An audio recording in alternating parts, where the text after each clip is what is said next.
a la universidad, con tus amigos, pues Jesús, ¿verdad? Está en una cruz colgado, fotos de Jesús por todos lados, celebramos la Navidad y la gente continúa creyendo lo mismo. Yo lo hacía precisamente también porque antes de ser cristiano, yo pertenecí a la ideología marxista-leninista. Y cuando me preguntaban acerca de Jesús, cuando mi hermano comenzó a hablarme de Jesús, yo le dije que era descendiente del Che Guevara. Imagínense nada más, ¿no? Fue un gran revolucionario, vino a tratar de establecer la libertad y además les decía yo al grupo de personas que me seguían que había sido el primer comunista.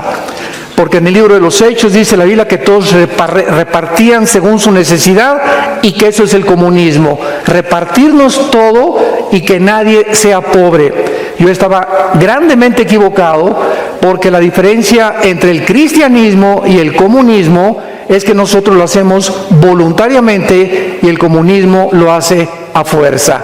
O sea, te obliga a expropiar y te obliga a donar lo que tú tienes, que es la propiedad privada y que es uno de los bienes más sagrados que Dios nos ha dado en la Biblia.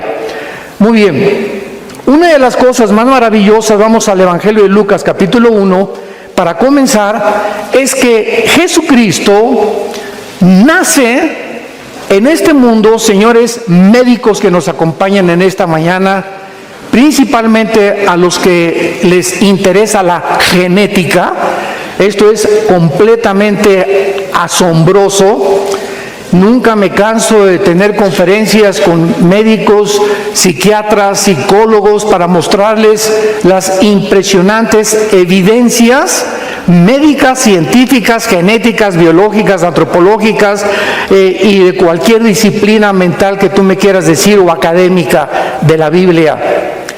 En 1860, Gregorio Mendel descubre las leyes de la herencia. 1860.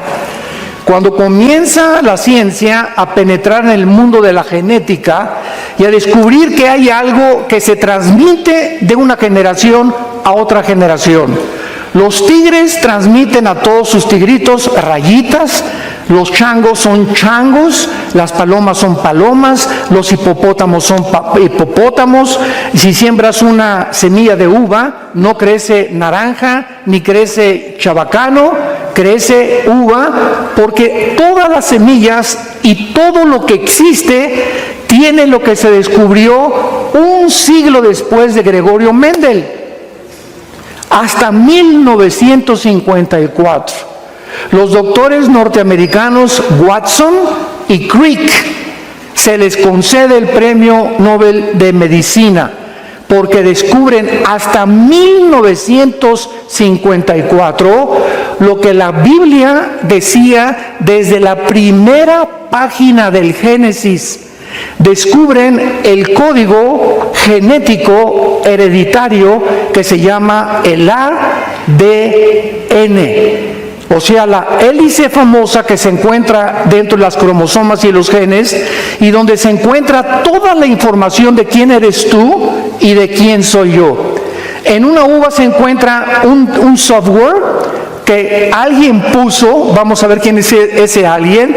En las naranjas se encuentra un software, un código, para que cuando tú siembres la naranja, crezca amarilla con las características nutriológicas y vitamínicas que tiene la naranja, que son exactamente las que el cuerpo necesita. Vean la interrelación tan impresionante. Las uvas, las características tienen que ser así, chiquita, la uva moradita o un poco anaranjadita, la pera tiene que ser diferente y todo esto viene dentro de cada semilla. Entonces nunca una semilla de uva va a producir naranjas, porque la información genética que Dios puso dentro de esa semilla tiene que ser conforme a su género y a su especie. Génesis 1, 11 y 12. Cuando Dios comenzó a crear todo, estableció Dios hace más de 5.500 años las leyes inexorables de la herencia que hasta 1954 se descubrieron. Ahora, lo más importante de todo esto es que antes de 1954 mucha gente se preguntaba por qué José no tuvo relaciones con la Virgen María. ¿Por qué Cristo no podía nacer como tú y como yo nacemos? Esto es increíble, porque vemos aquí en el Evangelio de Lucas, el que vamos a continuación a leer, la forma como Cristo es introducido al mundo diferente a como tú y yo nacimos.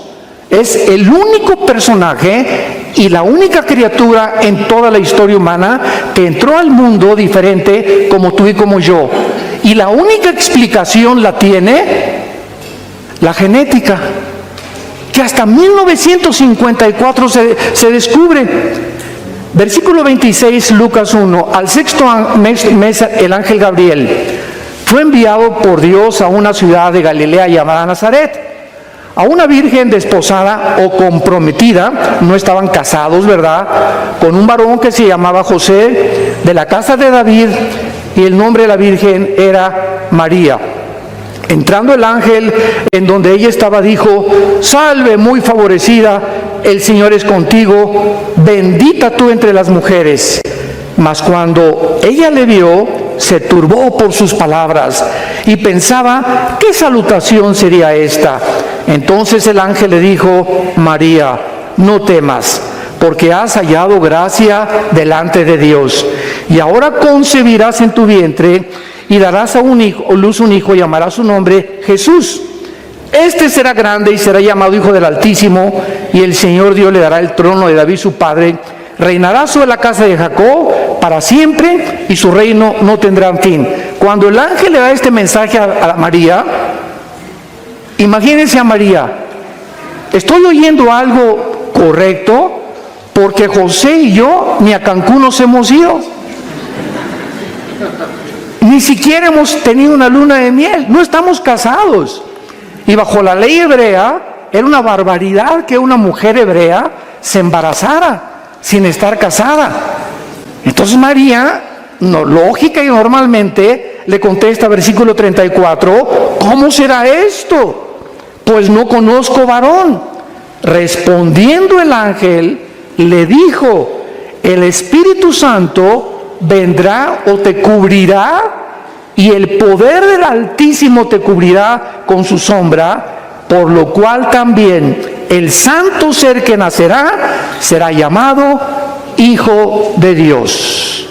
Vamos a contestar por qué José no podía tener relaciones con María y por qué Jesús no podía nacer como tú y como yo. Muy bien. Vivimos una época en la que se está tratando de cambiar la identidad de los seres humanos. Hace algunas semanas mi esposa y yo recibimos el testimonio de una persona que vive en Estados Unidos y que nos contó en su carta lo siguiente: Pastor Alducin, tengo un hijo de 5 años en la escuela en Estados Unidos, y pues claro que sus papás somos mi esposa y yo, pero conoció a un niño que tiene 2 papás, hombres.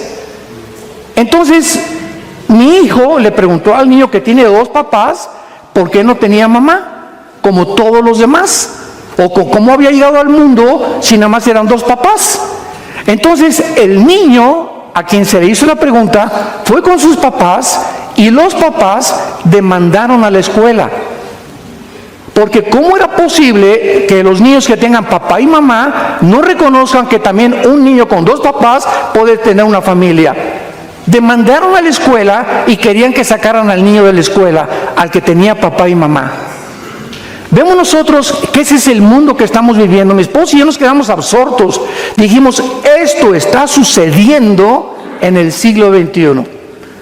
Ahora, cuando la sociedad o los gobiernos tratan de intervenir en decirle a un niño: no eres niño, y a una niña: no eres niña, y si te sientes niño, vístete como niña, y si te sientes niña, vístete como niño, están violando las leyes de la biología. Ya dejemos la Biblia a un lado, y se los voy a explicar por qué Cristo nació en la forma que nació. La composición cromosómica de la mujer y del hombre son completamente diferentes. La mujer tiene 2 cromosomas X X. Apúntalo. El hombre, el macho camacho, XY. La mujer no tiene el cromosoma Y. Entonces, cuando tú y yo, que somos varones, nacimos, es porque mi papá, cuando tuvo relaciones con mi mamá, el cromosoma Y fertilizó el óvulo de mi mamá, y el cromosoma Y es el que determina el género. No los psiquiatras, no los psicólogos, no los perversos que existen en todos los gobiernos. Biológicamente tú eres macho camacho porque tienes el cromosoma Y. Y si tú eres varón y sientes que no eres varón, biológicamente estás negando tu naturaleza porque traes un tornillo flojo aquí arriba. Hay algo en tu mente que se llama el robo de nuestra identidad que Dios nos dio. ¿Y sabes de dónde viene? De Lucifer, de los demonios, del mundo espiritual que está tratando de robarnos la imagen y semejanza a la cual fuimos formados por el Dios Todopoderoso. Y cuando Satanás comienza a robar la identidad de los seres humanos, miren ustedes esto, el 65% de las personas que han aceptado el transgénero se han suicidado. El 65% de las personas que han tratado de cambiarse el sexo o negar su identidad biológica acaban suicidándose.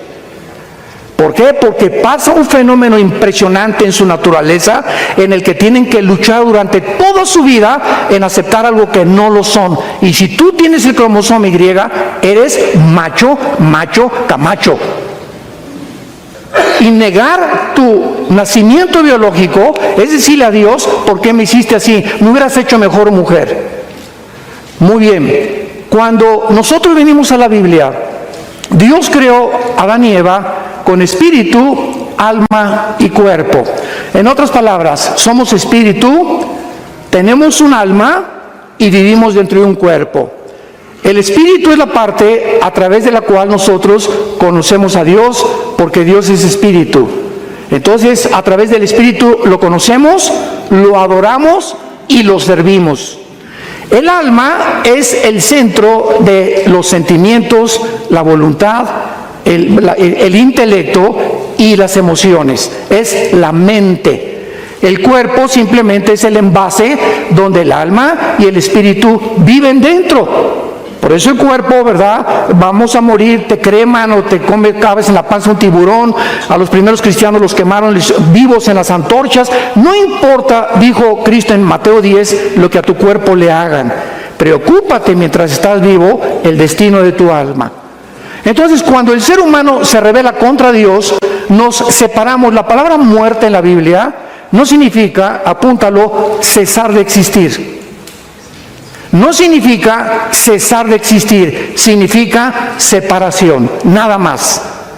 Entonces el ser humano se separa de Dios espiritualmente cuando le dice a Dios, no quiero tus reglas, no quiero tus mandamientos, déjame independizarme, yo quiero ser autónomo, yo quiero definir mi vida, yo tengo la suficiente capacidad para determinar qué voy a hacer en la vida. Esto es lo que se llama la raza humana caída. Entonces, desde Adán hasta nuestros días, todos los varones hemos nacido con el cromosoma Y infectado por el pecado. Todos los varones traemos el cromosoma infectado por el pecado. Y si José hubiera tenido relaciones con María, entonces José tenía también la infección, porque el pecado, todos hemos pecado y hechos lejos de la gloria de Dios. Cristo hubiera nacido en pecado, porque es el cromosoma Y donde viene el pecado y la transmisión genética para que nosotros heredemos algo. Y así como tú puedes heredar físicamente, mira, tienes el celular de tu mamá y tienes los ojos de tu tía y las orejas de papalote de tu abuelo.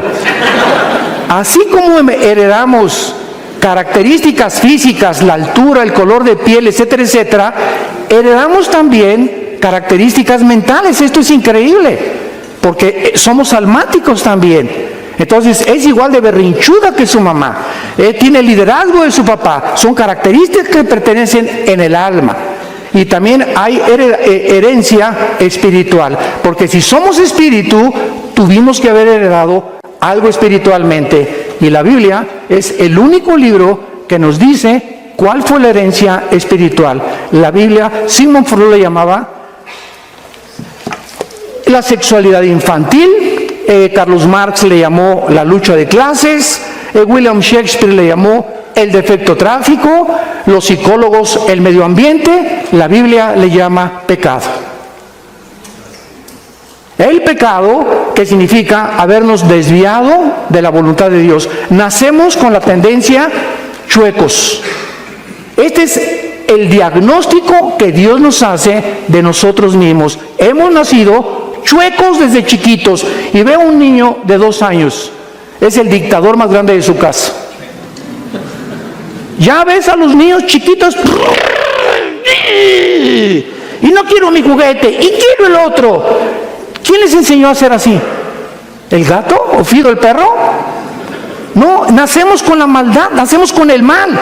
Nunca le enseñamos a un niño a portarse mal, les enseñamos a portarse bien, porque nacemos con el mal. Entonces la misma experiencia humana nos muestra que el diagnóstico de Dios es correcto. Entonces el nacimiento de Jesús no podía ser como tú y como yo.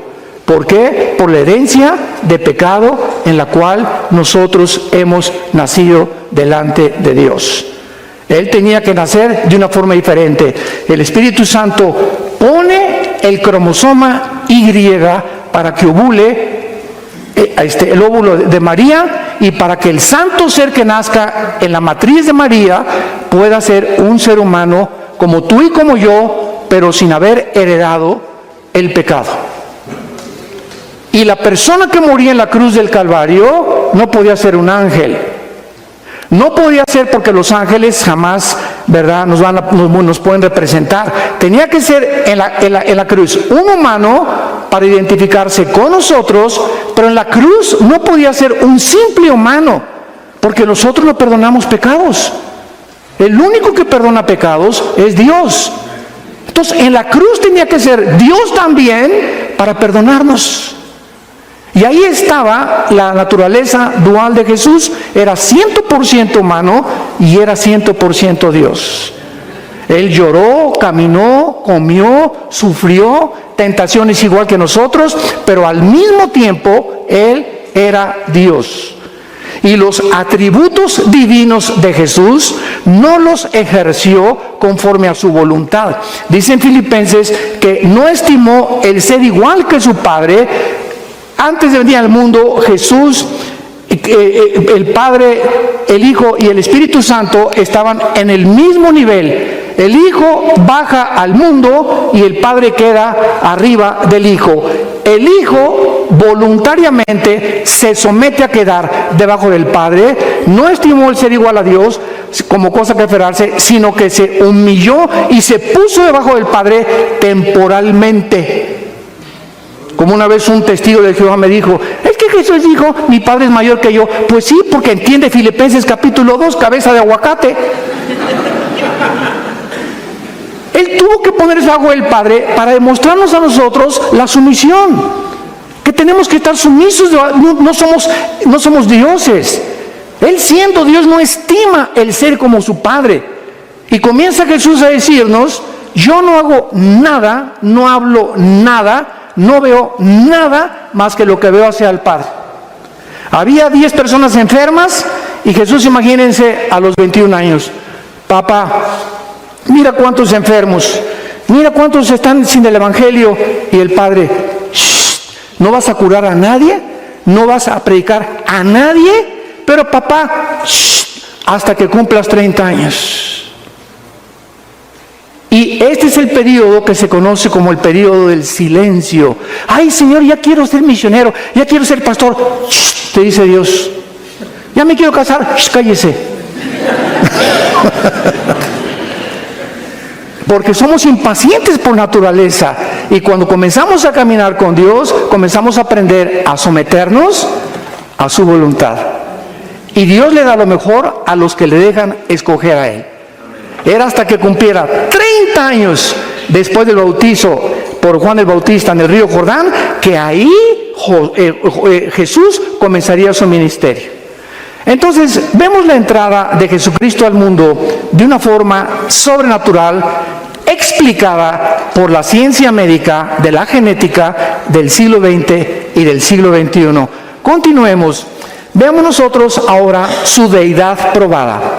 En Génesis 1:1 dice la Biblia: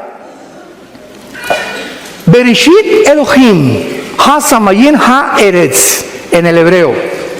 En el principio Dios hizo los cielos y la tierra.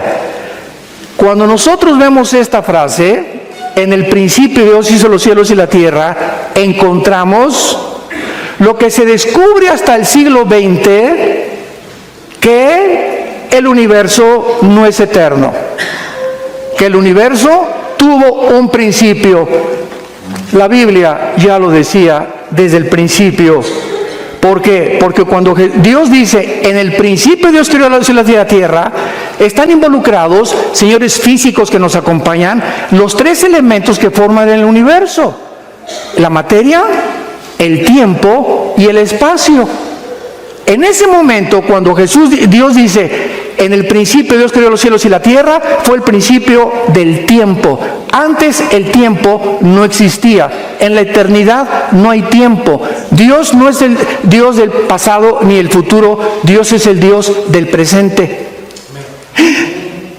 Yo soy el que soy. Él no es del pasado ni del futuro. Y esto nos funde los cables dentro de nuestro cerebro. Porque cuando nosotros sabemos que en la eternidad no hay tiempo, en la eternidad Dios escogió que hubiera un principio y va a tener un fin el tiempo.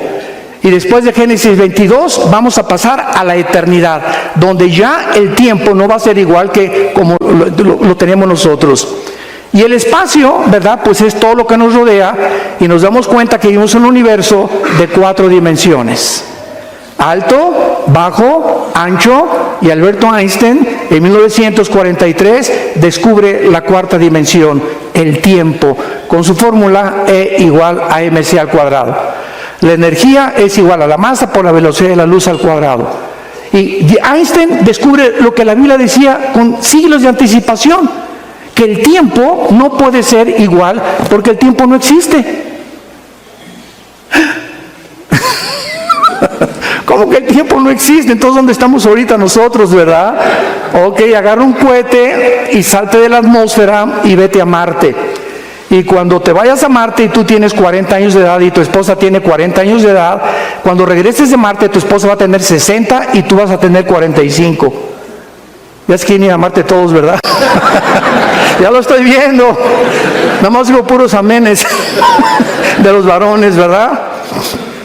¿Por qué? Porque el tiempo no existe en el espacio como sucede aquí. Si te vas a Júpiter, mientras más lejos del Sol, con menos velocidad transcurre el tiempo. Aquí transcurre porque el planeta va a una velocidad sobre su eje de 24 horas y alrededor del Sol en 365 días. Júpiter lo hace más despacio, Marte así. Mientras más lejos del Sol, el tiempo cambia completamente, por lo cual es relativo.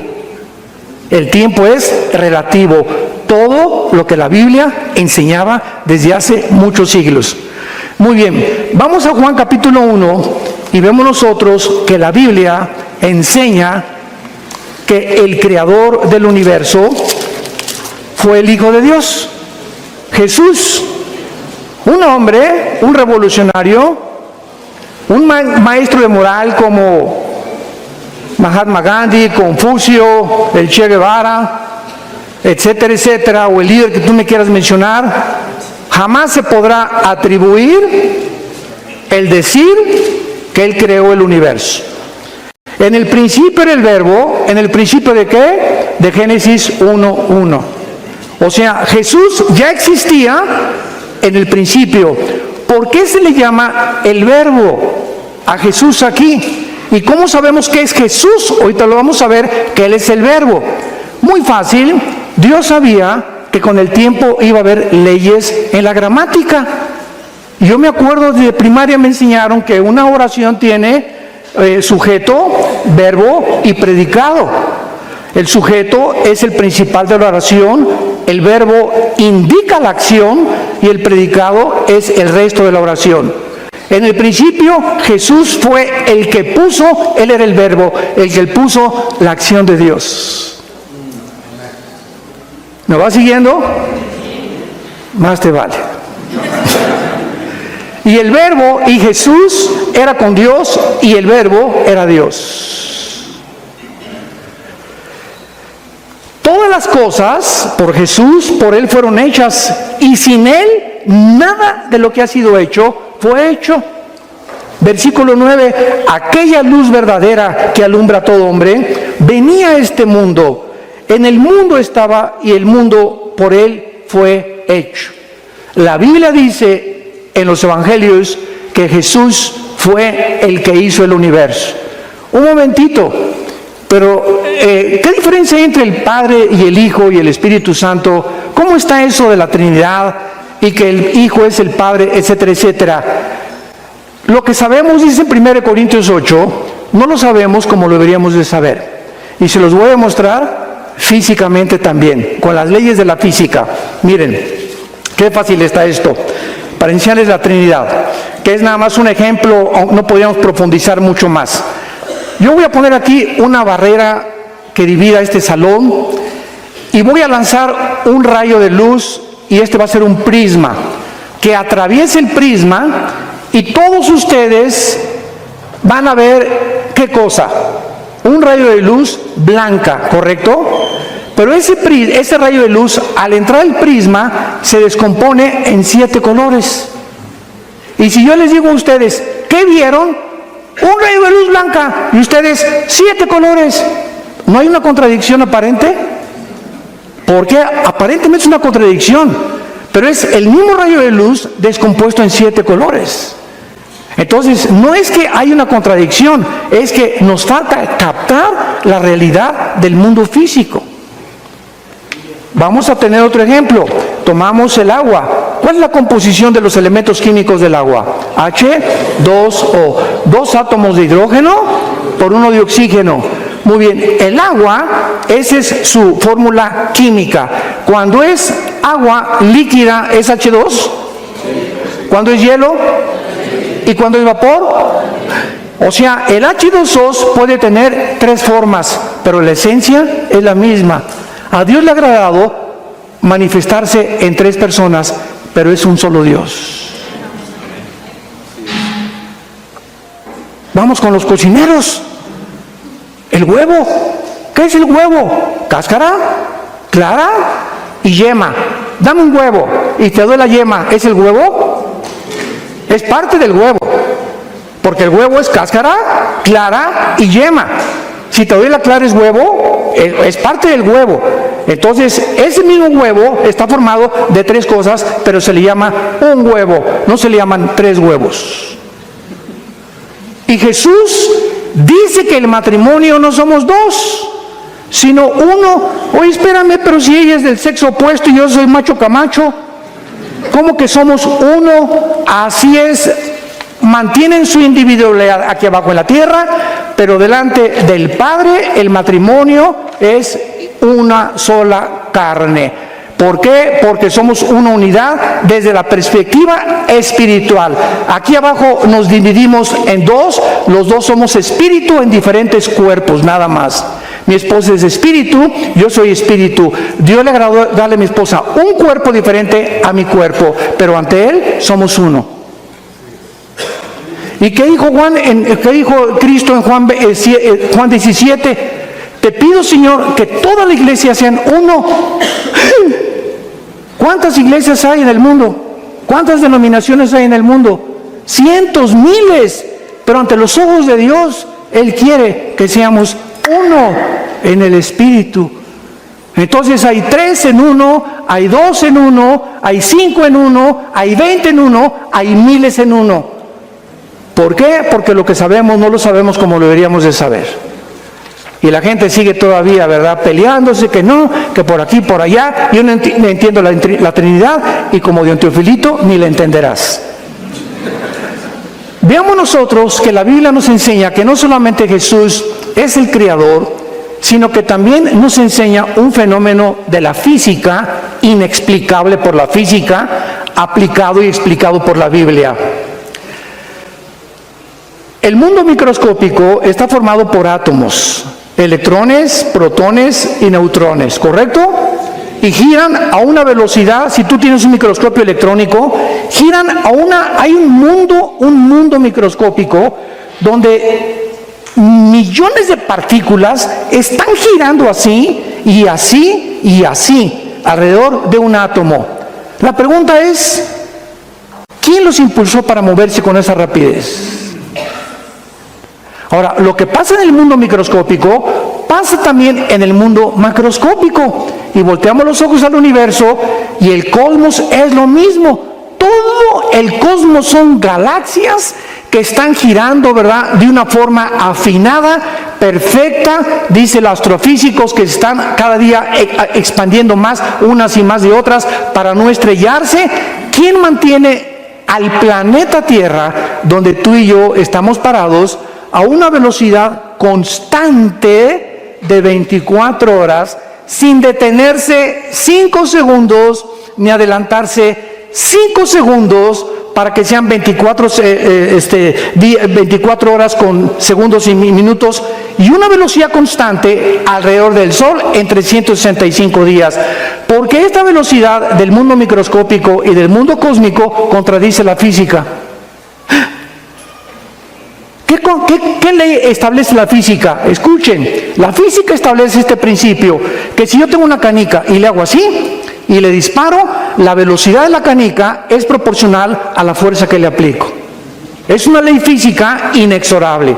Todo cuerpo tiene la velocidad de la fuerza que se le aplique. Si agarro una flecha y disparo la flecha, va a salir la flecha volando y va a tener que caer. ¿Por qué? Porque la fuerza que le apliqué no es eterna, tiene que caer forzosamente. Un balazo, tiras un balazo, sale la bala y tiene que caer tarde o temprano en algún lugar. ¿Por qué? Porque la fuerza que se le aplicó con la pólvora. ¿Quién le aplicó la fuerza? Al planeta Tierra, al mundo microscópico, para que exista la cohesión física que mantiene y hace posible la materia. Hebreos capítulo 1, versículo del 1 al 3. Veamos qué dice la Biblia. Esto es asombroso. Dios, habiendo hablado muchas veces y de muchas maneras en otro tiempo por los profetas, en estos postreros días nos ha hablado por el Hijo, a quien constituyó heredero de todo y por quien asimismo hizo el universo, el cual, hablando de Jesús, siendo el resplandor de su gloria y la imagen misma de su sustancia, y subraya lo que sigue, y quien sostiene, se tradujo en muchas Biblias, sustenta todas las cosas. ¿Con qué? Con la Biblia. Con la palabra de Dios, Jesús mantiene la materia, la cohesión del mundo microscópico, la cohesión del mundo macroscópico. Es el poder de Jesús. Ese hombre que se hincó a lavarnos los pies, que abrió sus manos y no se defendió, y como una oveja fue entregado en medio de estos trasquiladores. Él. Ahora voy a retroceder un poco más. Esto les va a volar completamente todos los fusibles. Dios comenzó en esta tierra en un esperma. Dios se metió a un esperma, porque así fue como nació en el vientre de María.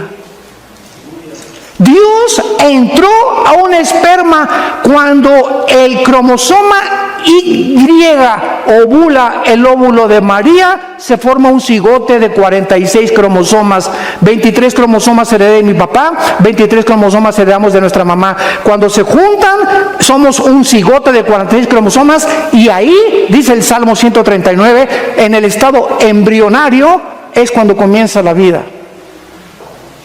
Ningún médico te puede decir cuándo comienza la vida, porque ningún médico, por más laureado y los doctorados que tenga en medicina, se puede atrever a decir, porque solo Dios sabe cuándo comienza la vida. Y de acuerdo a la Biblia, comienza en el estado embrionario. Ahí ya somos seres humanos. Ahí estaba Jesús, en estado embrionario. Así vino al mundo, de la forma microscópica. El creador del universo se reduce a casi la nada, y comienza del esperma a ser un cigote, un feto, nace un niño, crece y muere por nosotros. A los 3 días vence toda la muerte para demostrarnos quién es Dios, porque nos ama, porque dio su vida y para que sigamos sus pisadas. La grandeza está en servir, en vivir para los demás y en humillarnos delante de Dios. Ahí está el secreto de la felicidad. Él es Jesús, el que sustenta todas las cosas. El Che Guevara no sostenía ni la canasta de huevos de su mamá. En tercer lugar, Jesús dijo que el que le conozca a Él,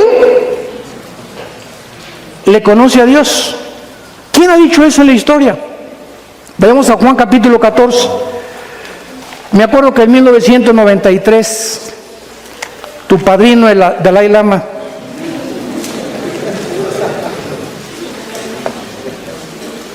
dijo al Papa Juan Pablo II que él era Dios. Así se lo dijo.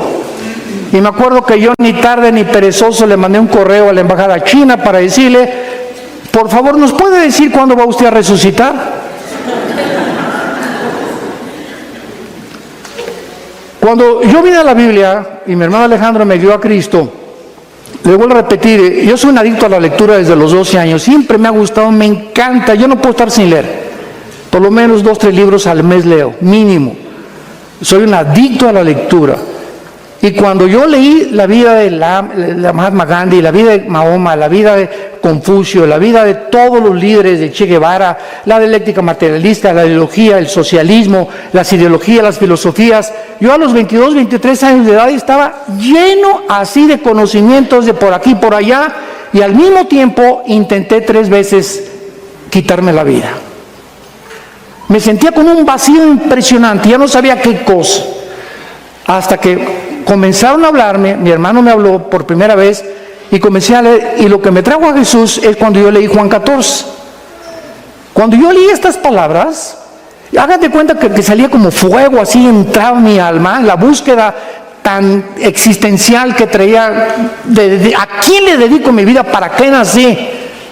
La vida es tan corta, ¿a quién se la puedo dedicar? Y cuando leo Juan 14, me acuerdo que caí de rodillas, casi llorando. Y comencé a hacerme las siguientes preguntas. Leamos lo primero. Jesús les dijo antes de morir, esto es un día antes de morir.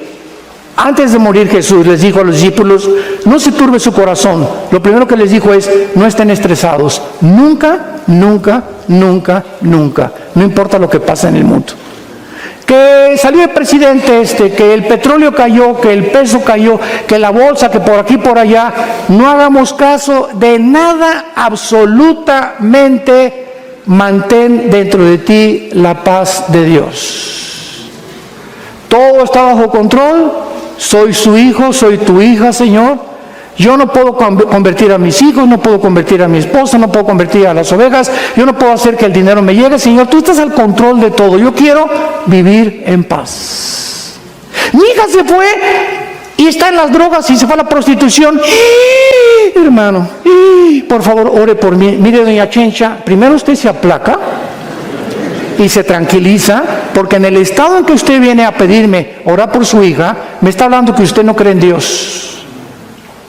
Porque en ese estado se manifiesta la incredulidad. Dice la Biblia: estamos en apuros, pero nunca desesperados. Nunca lleguemos a la desesperación ni a la angustia de ¿y ahora qué hago? ¿Cómo que qué haces? ¿Quién es tu Dios? ¿Quién es el Dios que murió en la cruz por ti? Salte corriendo a tu jardín y ve a los pajaritos. ¿Qué tienen los pajaritos? Ese pajarito que no vale ni 2 pesos, Dios lo sostiene. Y Dios, cuando una hormiguita en el África se muere, Dios sabe que se murió la hormiguita. Cuando vas al peluquero, Dios sabe cuántos pelos te quitaron.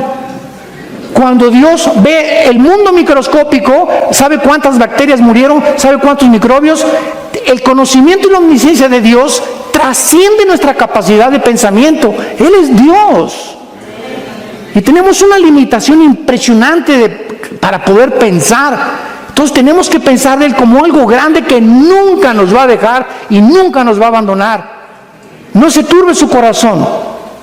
Si ustedes creen en Dios, crean también en mí. Jesús dice, el que cree en Dios, cree en mí, porque yo soy Dios. En la casa de mi Padre muchas moradas hay, y si no fuera así, yo os lo hubiera dicho. Voy a preparar lugar para ustedes. Dios nos está esperando en el cielo. Ya viene por nosotros pronto. Todo esto ya, Querétaro se va a acabar ya. Todo se va a acabar ya en este mundo. Ya aflicción, enfermedades, todo. Vamos de paso, somos peregrinos, estamos rumbo a otra vida. Estamos de visita, no somos ciudadanos de este planeta.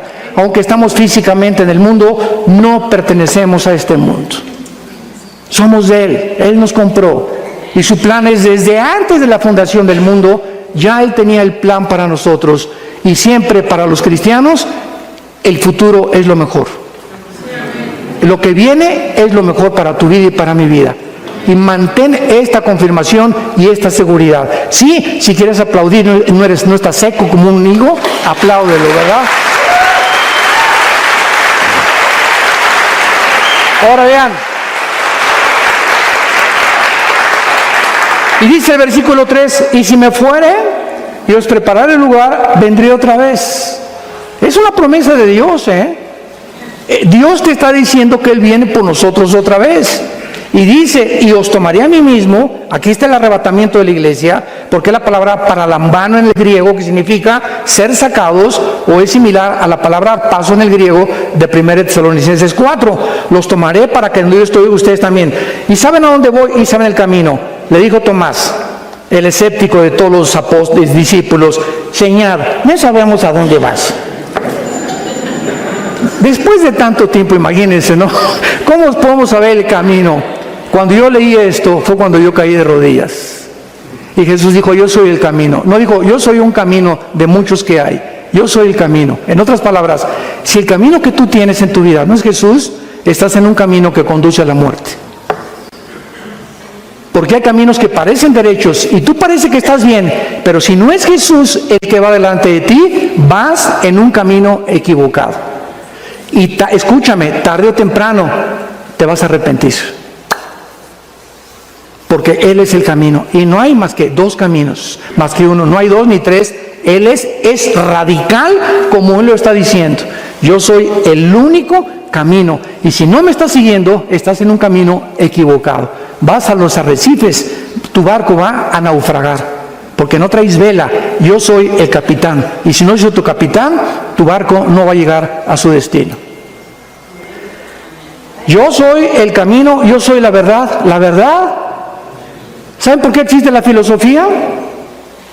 Porque la filosofía es la búsqueda de la verdad. Sócrates, Demóstenes, todos los discípulos, los epicúreos, los estoicos de Zenón en los tiempos de Pablo, en Atenas buscaban la verdad y la siguen buscando. Yo cuando estuve en la Facultad de Filosofía en la UNAM, les hice esta pregunta a los estudiantes de filosofía. ¿Hay alguien de ustedes? ¿Son estudiantes de filosofía, verdad? Sí, pues claro, pues aquí estamos. Dice Facultad de Filosofía, ¿uno dice eso? Bueno, ok. ¿Cuál de ustedes sabe o cómo pueden definirme qué es la verdad? No hubo un solo estudiante que se atreviera a decirme qué es la verdad. Pues la verdad, uno salió, mire, le voy a decir, me dijo este estudiante, era de los más adelantados. Mire, vivimos un mundo, doctor Alducin, donde la verdad la tiene cada quien. Así me contestó. Por ejemplo, me dice, lo que usted ahorita para usted es verdad, para mí no lo es. Y para el que está conmigo no lo es. Entonces le contesté yo, lo que tú me estás diciendo se llama relativismo en la filosofía. Entonces, tú estás confesando que no existe una verdad absoluta. Y me dijo, exactamente. Y le levanté la Biblia. Y le dije, Jesús es la verdad absoluta. Y se quedó así. Y me dice, demuéstremelo. Y le digo, para que sea verdad, la palabra en el griego y en el hebreo para verdad, ¿sabe lo que significa? Lo que no tiene cambio. Lo que no está sujeto a cambiar. Y todo en el mundo que vivimos desde hace 6,000 años en este planeta, todo está cambiando las verdades de la ciencia. Un ejemplo, hace 3 años, Plutón estaba en un libro de astronomía. Y hace 1 año compré un libro de astronomía en una biblioteca ahí en Dallas, Texas, y pues los astrónomos dicen que no, que Plutón no reúne las características para ser planeta, y lo borraron de un pincelazo a Plutón de la astronomía. Imagínense nada más, ahora resulta que me enseñaron mal. Y así pasa con la ciencia. ¿Por qué? Porque no somos dioses. No hay nada que pueda permanecer estable ni equilibrado si no es Dios. Entonces, cuando Jesús dice, yo soy la verdad, está diciendo, yo soy la única entidad espiritual en el universo que no estoy sujeto a ningún cambio. Yo soy el mismo ayer, hoy y por los siglos. Escúchame, y cuando Dios dice, Jesús dice, yo soy el alfa y yo soy el omega, que es la primera y la última letra del alfabeto griego, yo soy el principio y yo soy el final, ¿sabes lo que nos está diciendo? Ok, voy a razonar. Si tú eres el principio y tú eres el final, ¿dónde estoy yo? Ahorita estamos aquí en medio, no hemos llegado al final, ¿verdad? Entonces, si Él es el principio y Él es el final, mi final es Él. Y voy hacia Él. Y mi final y mi camino está asegurado, porque lo sigo a Él. Y finalmente,